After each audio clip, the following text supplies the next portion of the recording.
नमस्कार दोस्तों, मैं हूं ममता तिवारी। तो एक बार प्रेम से बोलिए दोस्तों, जय माता दी। तो चलिए आज हम दुर्गा सप्तशती का दूसरा अध्याय पढ़ेंगे। दूसरा अध्याय इस प्रकार से है। देवताओं के तेज से देवी की उत्पत्ति और महिषासुर सैन्य का विनाश। ऋषि ने कहा, प्राचीन काल में एक बार देवताओं और दानवों में परस्पर 100 वर्षों तक घोर संग्राम हुआ था। इस युद्ध में राक्षसों का अधिपति महिषासुर तथा देवों के स्वामी इंद्र थे। उस भीषण युद्ध में महाबलशाली दैत्यों के सम्मुख देवताओं की सेना भाग खड़ी हुई। समस्त देवों को पराजित कर दैत्यराज महिषासुर ने इंद्रासन को अपने अधिकार में ले लिया। इसके बाद संपूर्ण देवगण सृष्टिकर्ता ब्रह्मा जी को साथ लेकर उस स्थान में गए जहां भगवान शिव तथा विष्णु आसीन थे। उन देवों से देवताओं ने महिषासुर की विजय तथा अपनी पराजय का विस्तृत वर्णन किया। देवताओं ने भगवान से कहा, हे भगवान, महापराक्रमी महिषासुर ने सूर्य, चंद्र, अग्नि, वायु, इंद्र, यम, वरुण तथा अन्य सभी देवताओं से उसके अधिकार छीन कर स्वयं ही सबों पर आधिपत्य कर लिया है। उस पाप आत्मा महिषासुर ने सभी देवों को स्वर्ग से निकालकर बाहर कर दिया है। अब वे निष्कासित देवगण भूतल पर मनुष्य के समान भटक रहे हैं। हम सब लोगों ने आपके समक्ष असुरों के दुराचरण का सारा वृतांत निवेदित कर दिया है। हम सब देवगण आपके शरणापन्न हुए हैं।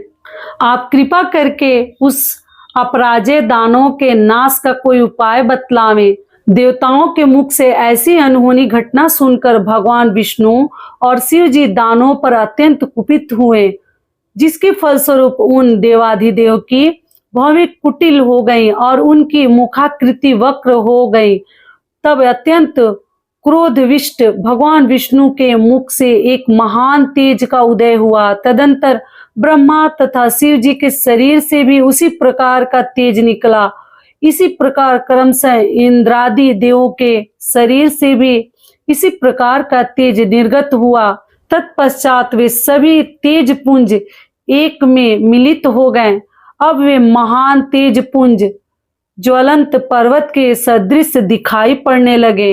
देवताओं ने देखा कि उससे दहकती हुई ज्वालाएं निकलकर दिगंतों में फैल रही है। संपूर्ण देवों के शरीर से निकला हुआ वह तेज पुंज आदित्य है। वह तेज पुंज संयुक्त रूप से एक नारी के रूप में बदल गया और अपने प्रकाश से प्रकाशमान होकर त्रिभुवन में छा गया। भगवान शिव के शरीर से निर्गत तेज द्वारा महामाया देवी के मुख की उत्पत्ति हुई। यमराज के तेज द्वारा देवी के सिर के केश उत्पन्न हुए और भगवान विष्णु के तेज से उनकी भुजाओं का निर्माण हुआ।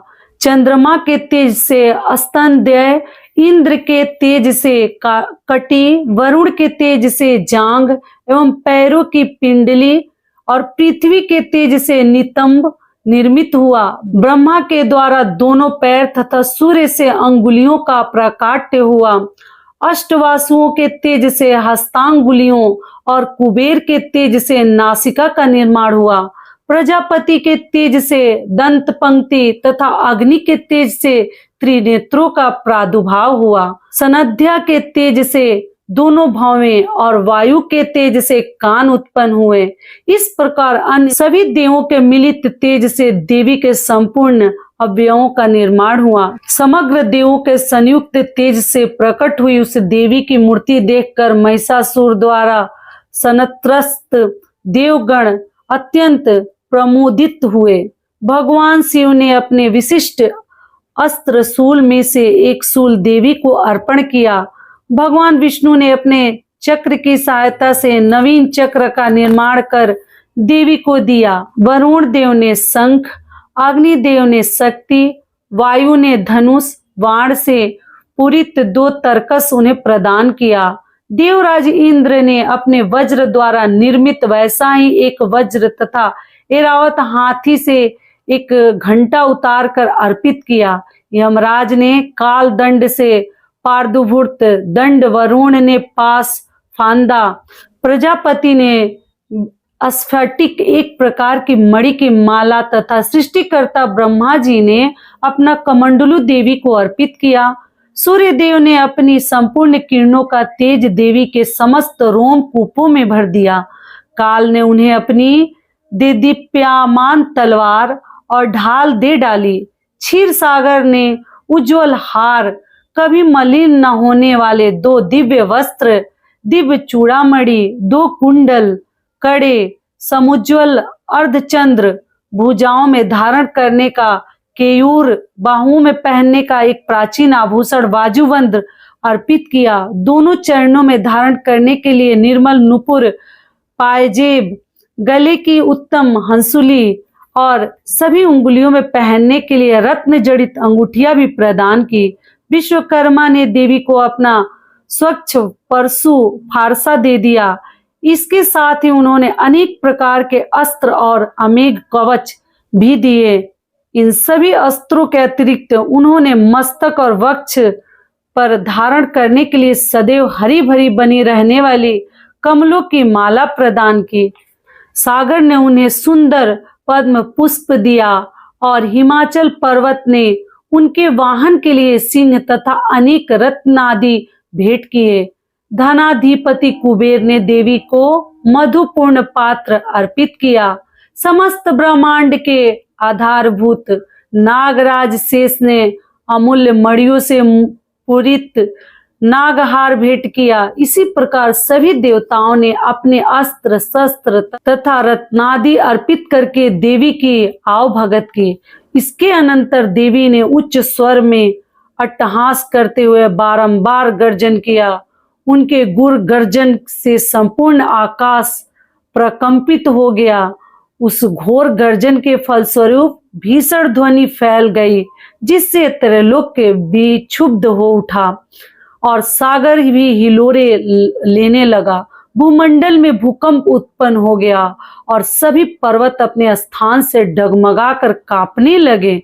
ऐसा देखकर देवों ने हर्षित होकर भगवती सिंहवाहिनी का जयनाद किया। तत्पश्चात ऋषि महर्षियों ने भी देवी की स्तुति नतमस्तक होकर की। सारे विश्व को क्षुब्ध देखकर दानवों ने अपनी संपूर्ण सेनाओं को कवच आदि से सुसज्जित कर हाथों में आयुधों को लेकर घबराए हुए झटके से उठकर खड़े हो गए। उस समय महिषासुर अत्यधिक कुपित होकर बोल उठा, आह, यह सब क्या हो रहा है। इसके बाद संपूर्ण दानवों से घिरा हुआ महिषासुर देवी की भयंकर गर्जन को लक्ष्य कर उसी दिशा में दौड़ पड़ा। उसने वहां पहुंचकर देखा, वह देवी अपनी अनुपम शोभा से त्रैलोक्य को आलोकित कर रही है। उसके पदभार से बोझिल हुई पृथ्वी रसातल में धंसती जा रही है। मस्तक, किरीट, शिरोभूत से मानो आकाश में एक रेखा से खींची दिख पड़ रही थी तथा वे अपने धनुष के टंकार से पाताल स्थित सप्त लोकों को विक्षुब्ध कर रही थी। अपनी सशस्त्र भुजाओं के द्वारा देवी संपूर्ण दिग दिगंतों को आच्छादित करके खड़ी थी। इसके बाद ही दानवों के साथ देवी का भीषण युद्ध प्रारंभ हो गया। विविध प्रकार के अस्त्र शस्त्रों से समस्त दिशाएं चमक उठी। महिषासुर का चिच्छुर नामक सेनापति महान बलशाली दैत्य था। अब देवी के साथ उस महापराक्रमी दानव चिच्छुर का युद्ध होने लगा। दैत्यों की चतुरांगिनी हाथी, घोड़ा, रथ और पैदल सेना लेकर चामर नामक असुर युद्ध भूमि में डट गया। उदग्र नामक महाबलशाली दानव अपने 60,000 रथियों को लेकर रणस्थल में आ डटा। महाहनु नामक असुर अपने साथ में 1 करोड़ सेना लेकर लड़ने के लिए आ धमका। असीलुमा नामक असुर 500 रथियों के साथ रणभूमि में उपस्थित हुआ। वस्कल नामक दानव अपने साथ 60 लाख सेना लेकर युद्ध करने लगा। परिवारित नामक बलवान राक्षस अपने साथ 1 करोड़ अश्वरोही और गजारोही सेना लेकर युद्ध में आ गया। बिडाल नामक असुर अपने 5 अरब सहयोगी रथियों की सहायता से युद्ध करने लगा। इन सबों के अतिरिक्त असंख्य दैत्य समूह रथ, हाथी, घोड़ों की सेना लेकर युद्ध में उद्यत हुए। उस समारंगना में महिषासुर स्वयं करोड़ों सशस्त्र रथों, हाथियों एवं घोड़ों की सेना सहित उपस्थित था। वे अगणित दानव देवी पर तोमर, भिंदपाल, शक्ति, मूसल, खड़क, परशु और पट्टिस नामक अस्त्र शस्त्रों को बरसाने लगे। कुछ एक दैत्यों ने देवी पर एक साथ मिलकर शक्ति का प्रहार किया, दूसरों ने अपने फंदे फेंककर देवी को बांधना चाहा। इसके अनंतर कुछ दैत्यों ने देवी वध के उपदेश से उन सब पर खड़क से आघात किया। दानों द्वारा फेंके हुए अस्त्रों को लीला स्वरूपिणी देवी ने क्रुद्ध होकर उन अस्त्रों को सहज ही काट डाला। फिर भी उनके मुखमंडल पर रंच मात्र भी क्लांति की छाया नहीं दिखाई पड़ी। एक ओर देवता और ऋषि मुनि उनका गुणगान कर रहे थे, तो दूसरी ओर महामाया जगदम्बा उन दानों पर अपना दिव्यास्त्रों की निरंतर वर्षा कर रही थी। इधर देवी का वाहन सिंह भी क्रोधित हो उठा था, तो दूसरी ओर महामाया जगदम्बा उन दानों पर अपने दिव्यास्त्रों की निरंतर वर्षा कर रही थी। इधर देवी का वाहन सिंह भी क्रोधित होकर अपने आयालों यानी कि गर्दन के लंबे बालों को फटकारता हुआ राक्षसी सेना पर इस प्रकार पील पड़ा जैसे किसी वन में दानव नल की अग्नि शिखाएं धीरे धीरे बढ़ रही हो। रणस्थल में देवी द्वारा छोड़े हुए सभी श्वास अगणित गणों के रूप में बदल गए और हाथ में परशु, भिंदपाल, खड़क तथा पट्टिस आदि अस्त्रों द्वारा दानों से युद्ध में निरत हुए देवी की शक्ति से उत्पन्न समस्त गण दानों को दलते हुए शंख, नगाड़े आदि बाजों को बजाने लगे।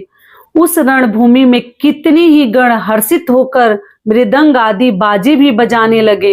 इसी बीच देवी ने त्रिशूल, गदा, तलवार आदि चलाकर शक्ति वर्षण करके सैकड़ों राक्षसों को धराशायी कर दिया। कितनी ही राक्षसों को तो घंटे की कर्कश ध्वनि द्वारा संज्ञा विहीन कर मार डाला। देवी ने अपने पास में अनेक राक्षसों को बांधकर भूमि पर घसीटा और कितनी ही दानवों को तलवार की पैनी धार से 2 टुकड़े में काट दिया। कितनी ही राक्षस उनकी गदा की मार से भूमि लुंडित हो गए तथा कितनी ही मूसल के आघात से रक्त बमन करने लगे। वक्ष में शूल विंधने से फलस्वरूप कितने ही दैत्य धरती पर गिरकर छटपटाने लगे। देवी ने इतनी भयंकर बाण वृष्टि की जिससे कितनी ही राक्षसों की कमर टूट गई। अब तक जो राक्षस देवी पर बाज पक्षी की तरह झपट रहे थे, वे ही अब अपने प्राणों को गंवाने लग गए थे। बहुतों की भुजाएं कटकर तितिर बितिर हो गई, बहुतों की गर्दन ही धड़ से अलग जा पड़ी। कितने ही राक्षसों के सिर खंड खंड होकर पृथ्वी पर गिरने लगे तथा कुछ दानों के शरीर कटकर 2 टुकड़े हो गए। जांग विहीन होकर कितने ही भूमि पर पतित हो गए। देवी ने कितने ही दानों को बाह और एक पैर से लंगड़ा कर दिया तथा कितनों की आंखें फोड़कर उन्हें खंडों में करके मार गिराया। कितने ही दानों के मुंड कट गए थे, फिर भी वे साहस पूर्वक पुनः उठकर खड़े हो जाते थे। कितने ही राक्षस केवल धड़ के सहारे ही अस्त्रों को लेकर लड़ने लगते थे।